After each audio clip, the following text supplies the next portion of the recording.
Hello everyone, welcome to Dubey research academy. आज मैं आपको टुडे करंट अफेयर के बारे में बताऊंगा। तो आइए चलते हैं प्रश्न संख्या 1 पर।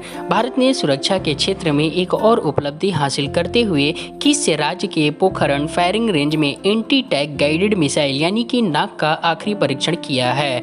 ऑप्शन है केरल, गुजरात, राजस्थान, पंजाब। हमारा सही उत्तर होगा राजस्थान। भारत ने सुरक्षा के क्षेत्र में एक और उपलब्धि हासिल करते हुए राजस्थान राज्य के पोखरण फायरिंग रेंज में एंटी टैंक गाइडेड मिसाइल नाग का आखिरी परीक्षण किया है। साथ ही भारत में बना आईएनएस कवरत्ती गुरुवार को नौसेना के बेड़े में शामिल किया गया है। सेना प्रमुख एमएम नरवणे ने विशाखापट्टनम नेवल डॉकयार्ड में 28 के तहत कमीशन्ड किया है। आइए चलते हैं प्रश्न संख्या 2 पर। भारतीय वायुसेना की विंग कमांडर डॉक्टर विजय लक्ष्मी रमनन का हाल ही में कितनी वर्ष की उम्र में निधन हो गया है? ऑप्शन है 56 वर्ष, 62 वर्ष, 85 वर्ष, 96 वर्ष। हमारा सही उत्तर होगा 96 वर्ष। भारतीय वायुसेना के विंग कमांडर और वायुसेना की पहली महिला अधिकारी डॉक्टर विजय लक्ष्मी रमनन का हाल ही में 96 वर्ष की उम्र में निधन हो गया है। वे 2 अगस्त 1955 को वायुसेना में बतौर अधिकारी कमीशन हुई थी। 22 अगस्त 1972 को वे विंग कमांडर बनी और 28 फरवरी 1979 को रिटायर हो गई थी। उन्हें विशिष्ट सेवा मेडल से नवाजा गया था। ये चलते हैं प्रश्न संख्या 3 पर। यूनिसेफ की पहल पर एनीमिया मुक्त भारत कार्यक्रम के तहत किस राज्य को देश के 29 राज्यों की सूची में पहला स्थान मिला है? ऑप्शन है महाराष्ट्र, हरियाणा, दिल्ली, कोलकाता। सही उत्तर होगा हरियाणा। यूनिसेफ की पहल पर एनीमिया मुक्त भारत कार्यक्रम के तहत हरियाणा राज्य को देश के 29 राज्यों की सूची में पहला स्थान मिला है। हाल ही में जारी सूची के स्कोर कार्ड में हरियाणा को 46.7 अंक के साथ हरियाणा पहले स्थान पर है। चंडीगढ़ में राष्ट्रीय स्वास्थ्य मिशन की राज्य स्वास्थ्य सोसाइटी की 8वीं बैठक के दौरान दी गई। चलते हैं प्रश्न संख्या 4 पर। हाल ही में किसने जम्मू कश्मीर पंचायती राज अधिनियम 1989 को लागू करने की मंजूरी दे दी है? ऑप्शन है नीति आयोग, केंद्र सरकार, योजना आयोग, सुप्रीम कोर्ट। सही उत्तर होगा केंद्र सरकार। केंद्र सरकार ने हाल ही में जम्मू कश्मीर पंचायती राज अधिनियम 1989 को लागू करने की मंजूरी दे दी है। केंद्र सरकार के इस प्रयास से जम्मू कश्मीर में देश के अन्य हिस्सों की तरह 3 स्तरीय लोकतंत्र की स्थापना में मदद मिलेगी। है प्रश्न संख्या 5 पर। निम्न में से किस स्पेस एजेंसी का अंतरिक्ष यान हाल ही में बेनू एस्ट्रॉयड की सतह छूकर धूल और कंकड़ एकत्रित करने में सफल हुआ है?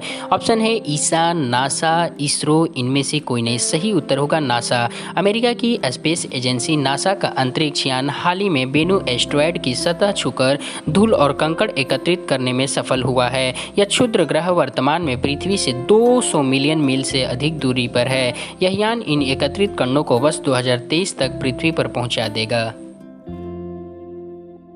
चलते हैं प्रश्न संख्या 6 पर। भारत में जहाज निर्माण को बढ़ावा देने के लिए किस मंत्रालय ने ROFR लाइसेंसिंग की शर्तों में संशोधन किया है?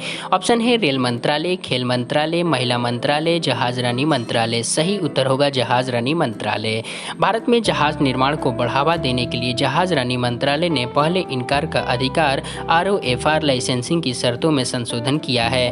भारत में निर्मित जहाजों की मांग को बढ़ावा देने के लिए ROFR के दिशा निर्देश में संशोधन के तहत भारत में बने हैं। प्रश्न संख्या 7 पर। जल शक्ति राज्य मंत्री ने किस योजना के तहत परियोजनाओं के घटकों की जियो टैगिंग के लिए मोबाइल एप्लीकेशन लॉन्च किया है? ऑप्शन है प्रधानमंत्री कृषि जल योजना, प्रधानमंत्री कृषि बीमा योजना, प्रधानमंत्री कृषि सिंचाई योजना, प्रधानमंत्री कृषि संचार सुरक्षा योजना।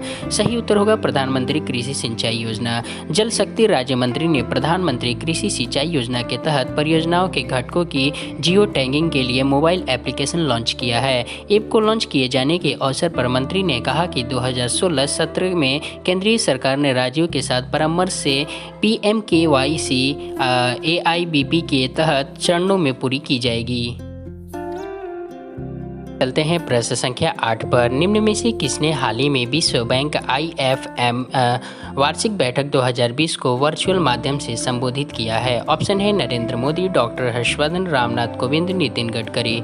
सही हमारा उत्तर होगा डॉक्टर हर्षवर्धन। केंद्रीय स्वास्थ्य एवं परिवार कल्याण मंत्री डॉक्टर हर्षवर्धन ने हाल ही में विश्व बैंक IMF वार्षिक बैठक 2020 को वर्चुअल माध्यम से संबोधित किया, जिसका विषय सभी के लिए मानव पूंजी के माध्यम से दक्षिण एशिया 21 शताब्दी को खोलना और कोविड-19 वैक्सीन और प्राथमिक स्वास्थ्य सेवा वितरण प्रणाली में निवेश था।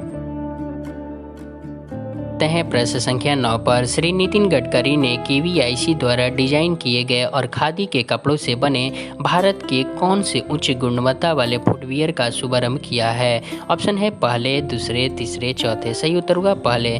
केंद्रीय सूक्ष्म लघु एवं मध्यम उद्योग मंत्री श्री नितिन गडकरी ने खादी एवं ग्राम उद्योग आयोग द्वारा डिजाइन किए गए और खादी के कपड़े से बने भारत के पहले उच्च गुणवत्ता वाले फुटवियर का शुभारंभ किया है। श्री नितिन गडकरी ने केवीआईसी से महिलाओं के हैंडबैग, पर्स, बटुआ जैसे चमड़े के उत्पादों के विकल्प का विकास दस्तकारी किए हुए खादी के कपड़ों में करने का आग्रह किया है।